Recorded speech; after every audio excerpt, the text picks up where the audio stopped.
ngafike ngathola imijondolo ngarenta ngafesa ngasebenza futhi wahamba abakhona into ethiwa i-lockdown. I-lockdown iyona yalimaza kakhulu imisebenzi ethize nama-contractor ekade ekhona. Sengifana nokuthi ngisemgaqweni ngihlala endlini ama-stand wangidecide ukungikhipha abuya ngeza kanjani ngathi ngihlala eThekwini away. Bengifika eThekwini into zami se-expire futhi manje. Alright, mbukele Zwide production kuZwide wasehluhluma umzukulu ematsha abunqobokazi ukhithe sebende basaba abaningi umntakanyana kamakoti induku zabashaza ababhevula. Namhlanje siseThekwini. Siphumile ke sathi asihambe siyokhuluma nabafowethu okuyibona abahlala emgwaqeni. Abanye ke baye babebiza ngamagama abathanda ukubabiza ngawo. Inhloso ukuthi siphume size la ukubona ukuthola ukuthi baqale nini ukuhlala emgwaqeni nezathu ezabenza abahlala emgwaqeni ukuze mhlawumbe uma ngaba khona ongaqhamuka nosizo akwazi ukuthi abasize. So uma ukuthi uyaqala ungena kule channel ngicela ucinezele usubscribe ukuze uzokwazi ukuthola konke okusuke kwenzeka. Ngilomfowethu eceleni kwami uzozisha igama ukuthi ubani okwabani usukaphi siqhubeke sikhulume nje yonke leyo nto okwakho ukusupport ukuthi ucinezele ulike ushaye ucomment uphinde futhi ushaye usubscribe. Mfowethu uyaphila? Ngiyaphila njani futhi? Sikhona bafowami. Umfowethu uba igama? Igama lami nguBonga. Wakhathi. Ubonga Khathi. Nguphi nendawo? Indawo yase-South Coast eMthwalume. Exactly. Yeah, mfowethu usifuna ukuthola kuwena ukuthi njengoba sikufica la emgwaqeni ngabe uhlala khona uma uthi uhlala khona ufike nini nje lezi zinto kanjalo nakuthi yini eyakwenza waze wagcina usula. Okay.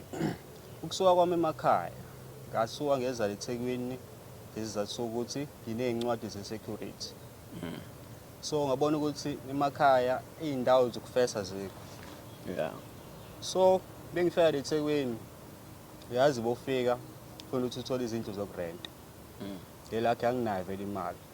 Ngafike ngathola imijondolo ngarenta ngafesa ngasebenza futhi. Wahamba abakhona into ethiwa i-lockdown.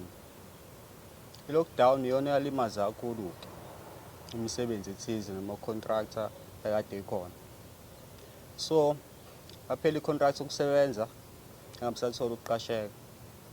Ngishawa imali yerenti ama-stander wangibekezelela 2 months. Yaba inkulu imali. Like ngirenta 600 a month yabo. Ngingisakhona afford ukudla. Ngingisakhona uafforda irent. So manje sengifana nokuthi ngisemgaqweni ngihlala endlini. Ama-stand wangidecide ukungikhipha abuya ngeza kanjani ngathi ngihlala eThekwini away. Bengifika eThekwini into zami se-expire futhi manje. Anginayo imali ukuthi njani ngiyoyivuselela ukuze ngiqhubeke ngithole izindawo ezokwazi ukuthi zingisize ngithole umsebenzi. Ngiyabhizi ngiyaphanta-ke manje eThekwilonke ngiyazama ukufesa kodwa ngiwacosha amathini no-Calbos because angisona ismoker. Yabo. Ngiyazama nje ama-fruit and veg babambise ngithole o-R50 R30 yabo lona. Yeah. Just go gambling ngigambule yabo. Pick up lapho nje ngithole into okugcoba. So nje mfethu ziningi nje izinto esisafisa ukuthi zishintshe kodwa kunzima ngasho kanjani. Yeah. Ngoba ngisahleli kanje nje emgaqweni.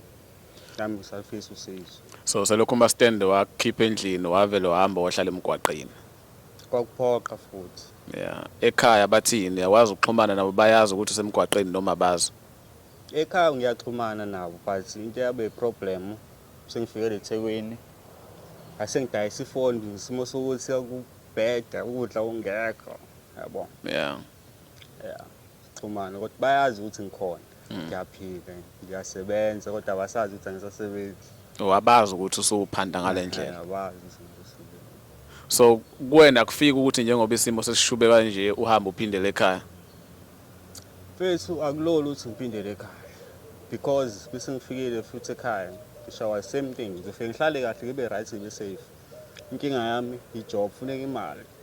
Yeah. Ukuthi nami ngijabule njengabanye abantu phela yabo. Nawe uyazi umfana omusha njengami. Yeah. Safuthi ukuthenga imoto safuna ukushada yonke leyo nto leyo. Kubohlele kini mfethu ngeke uyenze lona. Yeah.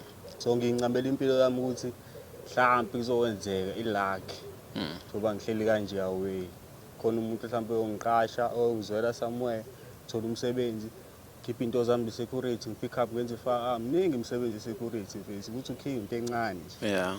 Exactly. So la kwiZwide production sinabantu abaningi khona nosomabhizinisi abahlukene mhlawumbe omunye uzosizwa isitori sakho kodwa bese afisa ukwazi njengoba uhlala emgwaqeni awukazi mhlawumbe uyithole kulento yokuthi mhlawumbe ugcine usuyobuya ngaphakathi. Angiyena vele nomuntu othanda izinto ezingenisa phakathi. Yeah. Ugebengu nani.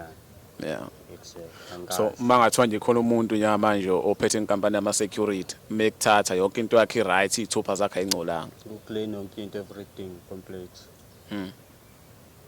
Ngiyakuzwa mfethu ngicabanga ukuthi niyeza umfethu uyayichaza ukuthi wafika la mangaphosisa uthekwa kuyi lockdown. Before lockdown.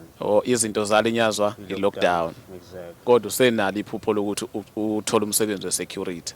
Exactly njalo. Yeah.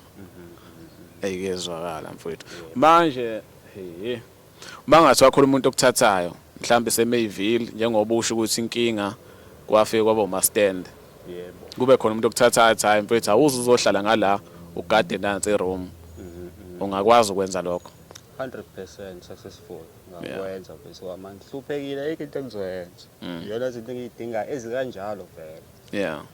Because ngizobe ngihleli kahle and futhi yabo indawo ukuthi ngiyarent obangigadela umuzi umuntu yabo into enjalo. Nawo wonke amathuba mhlambe nje mase futhi ngizame nokukhipha le incwadi yabo ku400 vele uyikhipha lento. Yeah. Yeah, sengiqedile lapho. So njengoba uhlala emgwaqeni ziphi zona incwadi zakho? Incwadi zami mfethu ngayishiya kwelinye office. Yeah. Isimo sokuthi ngangenazi ngeke ngikwazi ukuhamba nazo away yabo. Yeah. Zilahleke izinto yabo. So bambisa zonke lezi insuku lezi kuyisa 400 bese ngiyanginika back. Yeah. Ngikhipha lapha kaSira. Nama office la ka DStv yabo. La DStv. Ngeke ngisakwazi ukuyilanda ema office yabo. So manje sizoyenza njani?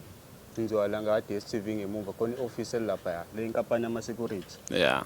Ngifike ngiphantshe ID number yami bese ngiyavela mina baba. Yeah. Ngimshiye incomputer la ukuthi ngisa on kaSira na certificate sami bathi angikhipha 400 bese ngiyosikipha kaSira yabo. Yeah. So njengamanje ngoba mhlawumbe le video izohamba ifike kubantu basekhaya kade bangazi ukuthi wena uhlala emgwaqeni. Uyafisa ukuthi mhlawumbe nabo makukhona indlela abangakulekelela ngayo ngoba mhlawumbe banazo izihlobo bayithinta ukuthi abafowethu anithinte nango ingane yethu ngapho eThekwini sithola ukuthi ayisasebenzi mhlawumbe ungathini nje ekhaya njengoba baqala ukuthola ukuthi wena uhlala emgwaqeni. Into engayisho ukuqala nje ekhaya ukuthi nje ngibabingelele naso sonke isikhathi hleze ngibakhumbula nje hayi ukuthi mhlawumbe nje angisaboyi sekumuntu nje oseyiphara ngisawumuntu oright phela nje into engishayayo ukuthi nje umsebenzi so njengoba nje ngikhuluma njengamanje kule show ngeke ukuthi nani ngicabangele lapha nikhona niwazi ukuthi nami ngiyafisa ukuthola okukhulu engawenza empilweni yami so manje kunzima so nje bengibuye ekhaya nani ningi-understand isimo sami ngangibukeli phansi ukuthi anginamali akunalutho nje bengikwazi ukuthi nani nikhona uku-understand isimo sami ngeza nje ngizongilanda libe right ngingabheki izinto eziningi ukuthi anginamali nothing for what. Yeah. Iyona nje into ofaba ngi-understand ngayo nje bafo kuba kunzima ukubuya ekhaya mfisa ungaphethe lutho yabo ungena emageyithini ngekho plastic for long time wahamba yabo. Yeah. Phela nje ilokho nje ubu-understand nje lokho. Mhlawumbe angifakazele lapho engasekhaya umfowethu u-right uclean kuyakhombisa ukuthi akakangeni kulezi zinto lezi abanye sebangene kuzona usengalungiseka akukho kahle kahle konakele ukuthi nje kushoda umsebenzi nendawo yokuhlala so kuhle ngikusho lokho ngoba mina ngiphambi kwakhe mhlawumbe nina nimbono half etekini uclean sebhlukweni uclean escape uclean isigqoko uclean nentshebe naye niyambona nani uyikamile uright nje umfowethu so mangaba khona ngempela ongaba nosizo ngisho kuthiwa lama company la khona ama company ongena ebusuku kuphela shy night shift angayibamba ekugcineni uma ezokwazi ukusuka emgwaqweni ahamba ayohlala ngasekhaya ngoba nganayo ifoni Kulo kwakho ukuthatha inamba yethu ngizoyifaka la kwi-channel uthinte mina uma ungabe usungithintile mina ngayihlupha mina siqu sami ukuhambe ngimcinga ngize ngimthole ngikwazi ukuthi ngikhulume naye ngimtshela hayi nanga umfowethu ufisa ukusho into kanjena. So mfowethu ngifuna ukuthi ke sesiphetha mhlambe umlayezo ongawubhekisa kubantu ababhekene nezinkinga mhlawumbe umuntu uphelele umsebenzi uyacabanga nawe ukuthi ngoba ngiphelele umsebenzi ufuna ngabe ngiye ekhaya ufuna ngabe emgwaqeni ukumvimba ukuthi angeze emgwaqeni ungathini nje imessage ongayisa kuyena Mfowethu ukumvimba wami ngoba sengibona ukukhulu akukho safe emgaqweni wokuqala nje ugcina sewuqhubeka uba more addicted ezintweni ezenzakala emgaqweni ugcina sewube iphara ngisho ungenze njani ungabhemi yabo ngesimo sokuthi wena uhlala emgaqweni ugcina sengasawathola amanzi so umuntu onuka kabi abantu ngeke bakusize lapho utshethu iphara ungalona so ngikhuthaza ngakho ukuthi nje uhlala lapha ekhaya ubone ifoni yawazi ukusesha umsebenzi wefoni ingazi uze eThekwini nje uzofuna umsebenzi ngawuconfirm efonini ya-apply manje ama-email ngoba unzima ukuyidela nje ngoba akusafani nakudala hey mfowethu ngiyakuzwa mbukele ngasekhaya ngicela siyibambe la soqhubeka futhi siphinde sithole nabanye abafowethu noma bangezukuba baningi kuleli viki kodwa nje masithole laba abawu3 4 sithole ukuthi bafika kanjani emgwaqeni sibonga kakhulu ngesikhathi sakho wakho ukuthi ucinezele usubscribe ukuze ngaso sonke isikhathi uzothola okwenzakalayo siyabonga kakhulu mfowethu asikufiseni inhlanhla ngathi ngelinye ilanga ungaphuma la emgwaqeni nami makukhona umuntu ongithintanga ngizixanga ngokuhlupha but angithembisi win or lose mfowethu ngajabula kakhulu ukwenza njalo nami nje ngiyabonga leli thuba elenzakala phela kancane kube khona nje futhi ishow eqhamuka away kanje nje sizosikhuphula into zethu sibonakala nje abantu basekhaya because sibona bonke umuntu la sizothola lona mfethu wenza la ungitshele bafuna ukufika futhi uzongifica nje endaweni esingavumelana ngazo ngithola ku hayi siyabonga mfowethu.